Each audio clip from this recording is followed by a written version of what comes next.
Bonjour tout le monde, j'espère que vous allez bien. Bienvenue dans cette quatrième journée où nous continuons notre chemin pour,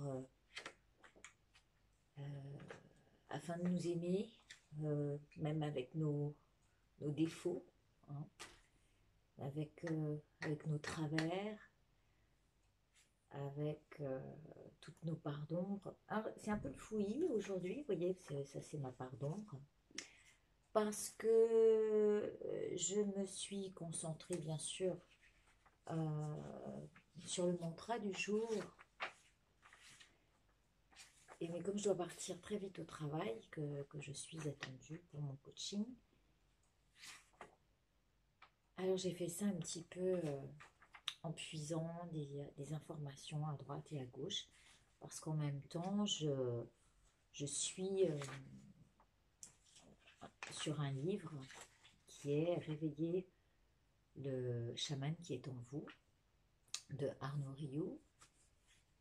Et pour tout vous dire, en fait, il s'est passé tellement de choses, de synchronicité avec, avec Arnaud Rioux, que au final, je puise un petit peu des informations chaque jour qui se calent exactement sur ce que l'on est en train de vivre sur ce chemin. Alors, j'ai ramené ces informations avec le mantra du jour qui est à partir de maintenant, enfin, et même tout de suite là maintenant, à partir de ce moment, j'inclus dans ma vie une prospérité illimitée.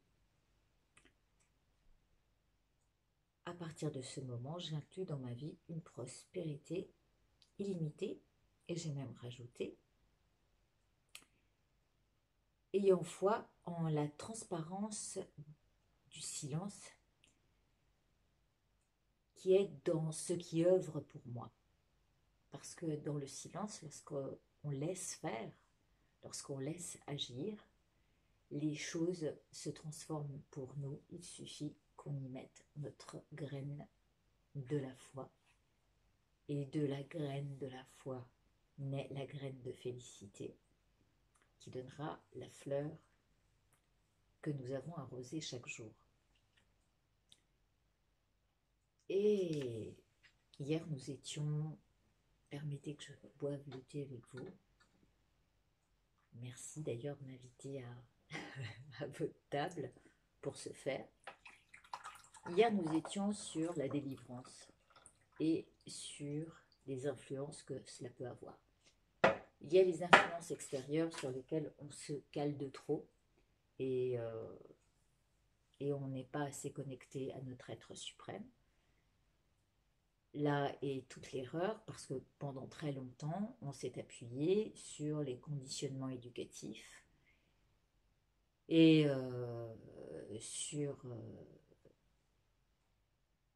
oui, sur les conditionnements sociétals. Et malheureusement, on ne s'écoute pas assez. Et de ce fait, on va croire des choses comme il faut que tu travailles dur pour gagner de l'argent, il faut que tu sois comme ci ou comme ça pour avoir une abondance illimitée. Or, cette abondance illimitée se puise, alors je l'ai noté quelque part parce que j'ai besoin de notes, euh, se puise dans, voilà, dans l'intervalle de nos pensées. Alors hier, il y avait délivrance et il y avait aussi dans le 31 des influences et l'attraction, ce qu'on allait attirer. Évidemment, si on souhaite être délivré de quelque chose, le tout est d'y mettre du sien et de ne pas mettre en avant ses peurs. J'ai quelqu'un qui a écrit hier, oui mais moi, manque de moyens. Les moyens, ils peuvent se trouver pas forcément dans les moyens financiers. Les moyens, ils peuvent se trouver dans ces moyens qu'on se donne à aller chercher des solutions qui sont peut-être pas, euh, comment dire, matérielles, elles sont peut-être plus de l'ordre de nos pensées et comment agencer nos pensées. Et on s'appuie plus sur nos manques que ce qu'on a à portée de main. Et là est le problème. Si on va pointer sur les complications, si on pointe sur les ondes négatives qui nous entourent, si là, on va rester bien dans cet égrégore-là. En revanche, si on cherche les moyens de s'en sortir par ce qui nous vient à l'esprit, qui nous fait du bien. Voilà. Le but, c'est d'aller chercher ce qui nous fait du bien. C'est vrai qu'il y a des gens, hein, moi j'ai passé une période avec mon fils qui était juste abominable, mais j'ai cru que... Et je le dis, je le répète, heureusement que j'avais la voie bouddhiste et la Sangha, la communauté bouddhiste, qui m'accompagnait à ce moment-là, parce que j'aurais pu y laisser ma santé, parce que beaucoup de peine, beaucoup de pleurs, je trouvais que j'étais... En plus, je culpabilisais, je me trouvais nulle, je me disais, je ne sais pas éduquer mon fils. Enfin, il y avait des tas de choses qui m'envoyait, hein. En plus, il était là pour me dire, mais maman, voilà, c'est à cause de toi, si. Et là, on est complètement accablé par ce que nous renvoie à l'extérieur. Alors, il faut savoir aussi se délivrer de ça. Je disais se délivrer des influences extérieures, c'est aussi là la liberté. Et puis après, on laisse venir à soi ce qui vibre avec notre être intérieur.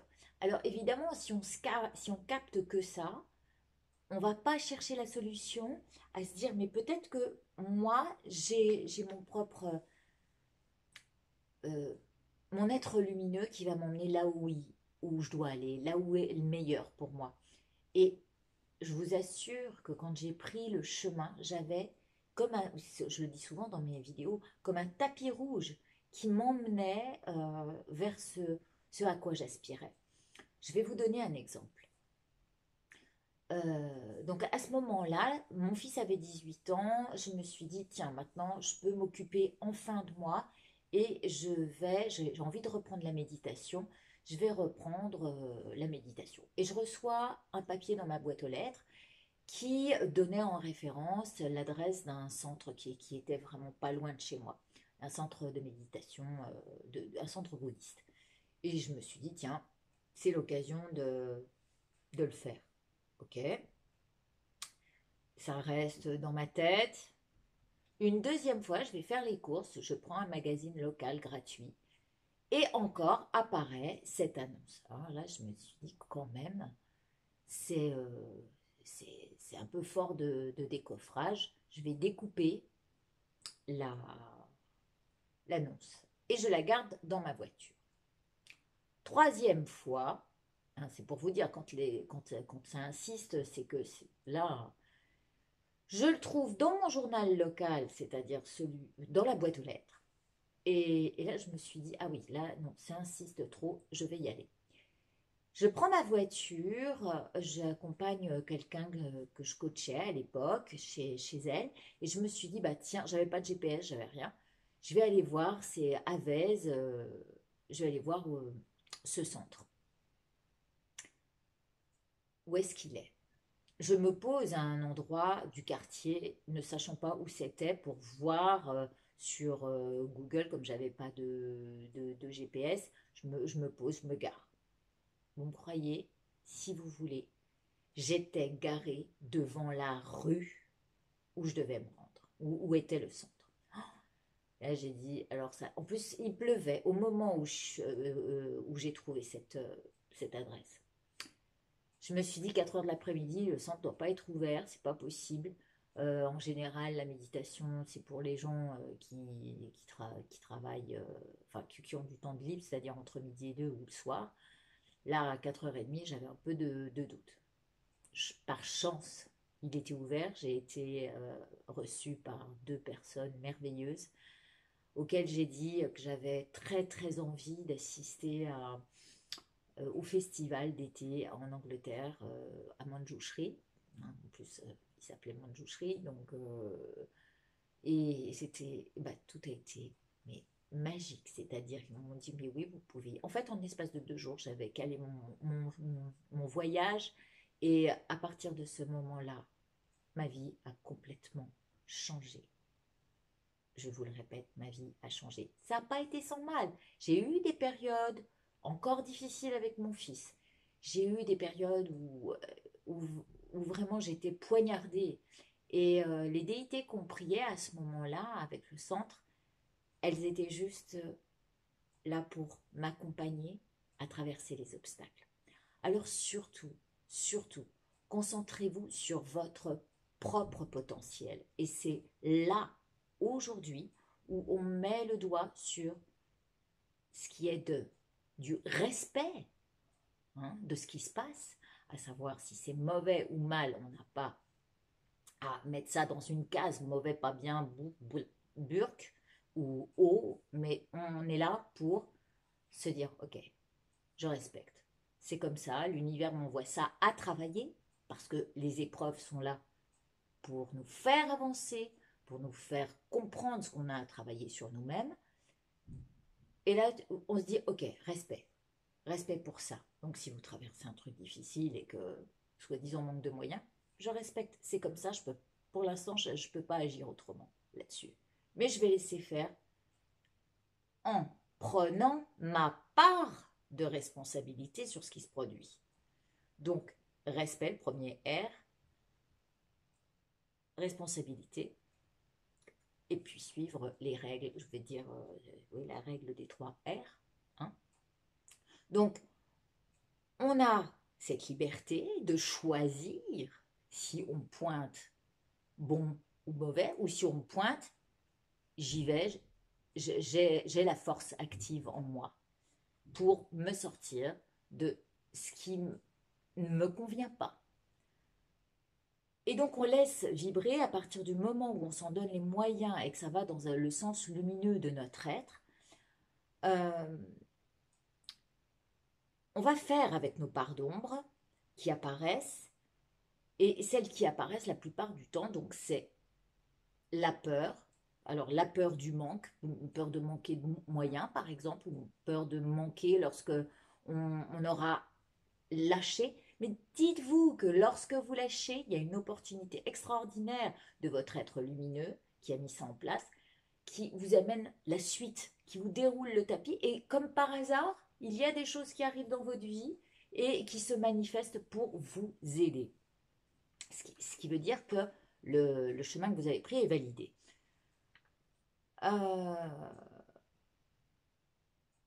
Donc, on est dans la responsabilité de quitter et de lâcher le poids qui nous pèse, qui nous retient, et nous allons chercher à nous délivrer de ça. Ça, c'était hier. On va laisser faire la part de la loi de l'attraction, mais en y mettant aussi notre part de responsabilité. On ne va pas s'appuyer sur ce que autrui nous dit, à moins que ce ne soit dans un sens constructif et qui nous aide à aller chercher cette part lumineuse en nous, qui va nous dire, bah voilà, moi, ce que je crois, c'est ce qui se passe dans le subjectif. Tout ce qui est objectif vient de l'extérieur. Et de la conscience collective qui a été modelée hein, selon l'éducation, donc encore extérieure. On va se baser sur notre autoréférence.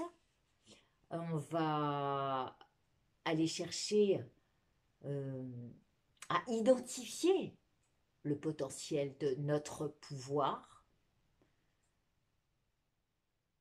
et on va donner de la force à ce pouvoir en puisant là-dedans, hein, et ce qui va, et là-dedans, c'est quoi? C'est l'origine de la créativité. Hein. Au départ, on était sur le créateur, mais l'origine de la créativité, vous le trouvez dans le potentiel du pouvoir à vous donner cette force active. Voilà, je crois qu'on a pas mal avancé.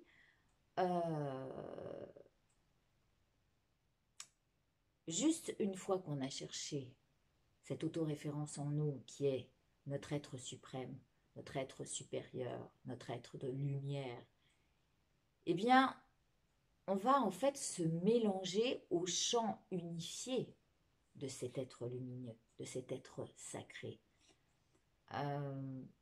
Parce que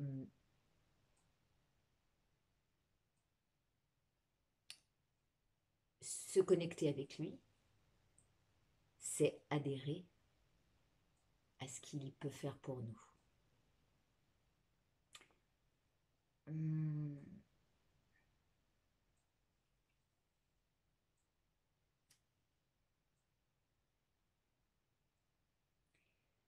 Donc cette prospérité qui va se dégager de la transcendance du silence, eh bien, c'est notre potentiel pur, soutiré de la conscience pure, de notre pouvoir. Et on va tirer une carte après avoir récité encore le mantra.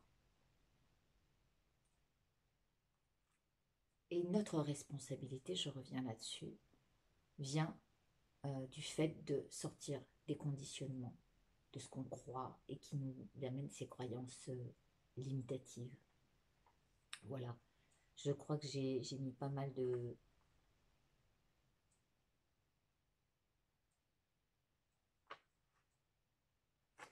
Voilà, je crois que je vous ai tout dit. C'est bien. Alors, on va dire... oui, je vais reprendre une phrase aussi que j'ai lue dans le livre d'Arnaud Rioux. Je vous raconterai hein, quand même après, à la fin de ce chemin où je me rends avec grand plaisir. Et ça va être une grande expérience. Bref, ça aussi, ça fait partie des synchronicités de la vie qui sont extraordinaires. Allez, je récite le mantra, mais avant tout, la phrase qui était issue de ce livre, c'était une phrase de Christiane Singer, ou Singer, je ne sais pas comment on dit. Mais où cours-tu comme ça? Ne sais-tu pas que le ciel est en toi? N'est-ce pas? Alors, à partir de maintenant, j'inclus dans ma vie une prospérité illimitée, ayant foi en la transparence du silence qui est dans ce qui œuvre pour moi. J'inclus dans ma vie une prospérité illimitée, car à partir de maintenant, j'ai foi en la transparence du silence qui œuvre pour moi. À partir de maintenant, et j'inclus dans ma vie une prospérité illimitée, ayant foi en la transparence du silence qui œuvre pour moi. Je vous mettrai ça sur le menu déroulant sous la vidéo. Nous allons tirer la carte du jour. Alors je continue à mettre mes petites... j'ai pas mis les hexagrammes. Je vais dessiner les hexagrammes parce que là j'ai la chance de pouvoir dessiner les hexagrammes. Il y a parfois des cartes que l'on ne peut pas dessiner parce que c'est trop compliqué. Donc on en met simplement le sens et notre histoire, on se la raconte à notre manière, ce qui fait écho en nous. Allez, c'est parti. Un petit moment de silence pour la concentration, le respect de ce qui se passe en ce moment, de ce qui œuvre en silence pour nous et notre part de responsabilité à vouloir faire prendre les rênes à notre être supérieur pour nous emmener vers ce qui nous correspond vraiment.